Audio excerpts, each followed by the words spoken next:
Greg, what's it like working with these guys for a second year, and obviously with so much talent and experience coming back? Well, it's really not a second year for some of these guys. It's the fifth year, and that's really it's really rewarding. It's great to have had these guys when they were young freshmen and redshirted, and some of them played when they really shouldn't have played, and now to see them being in their last year and grown men and doing the things you're looking for them to do, and so it's really great. Playing three different positions in 3 years isn't usually the best recipe for success, but what about defensive end works for Chase Winovich that you think he'll fit better there? Well, Chase has had a very good spring, and yeah, we saw that in the bowl practice, and that's why bowl games are so important.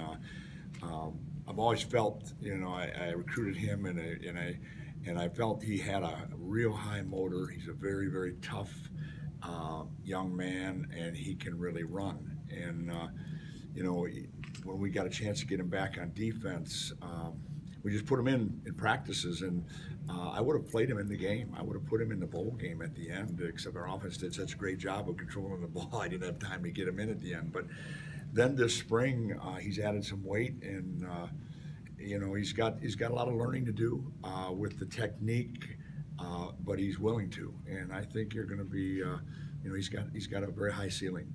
Where I'm excited about it. For how long is Brian Monet? Is he full health? Yeah, Brian's he's rusty. You don't take a whole year off, but every practice you see it getting more like the guy when he was a freshman, but older, and he's working really hard. I'm very pleased with, he's very hungry.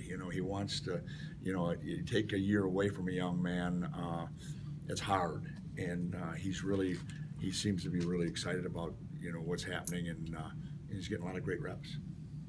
On the other side of the ball, could you talk about what you see in practice from Chesson and Darbo and Butt in terms of, they're so experienced, so talented, whoever the quarterback is, how much they're going to help that guy? Yeah, again, you're talking about three guys that are veterans now, and they're very talented. I don't follow our offense. I don't, you got so much to do with your own side, but they just have such a great attitude, and they do, they seem to be the ones that make the plays, and they're leaders, and leaders by how they play, leaders off the field, leaders in the cafeteria. I mean, it's just they're big time guys, and it's fun to be on a team with them, and I'm really excited about what they're going to do this next year. Greg, you talked a lot about over the years. You remember coaching Chris and Hurst when they were really young. I mean, these guys they're old now. I mean, yeah. This is the most veteran line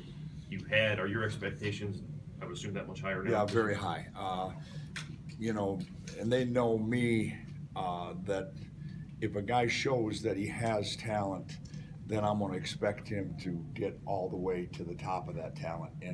And so sometimes things that might be acceptable some places are still not acceptable. I'm always after them for perfection. I want them to be as good as I know they can be, and that's hard to do in a 4-hour practice. But they're being pushed to do that, and it's you see those guys. Glasgow, he can't go right now, but he's doing some things that he wouldn't get more in or get injured with. But all those kids, Taco, all those guys, this is 4 years for them now, and you've seen them. And it's funny because when you see a Shelton Johnson, or a Carlo Kemp or Winovich, you see a young guy and you remember that's just what they looked like.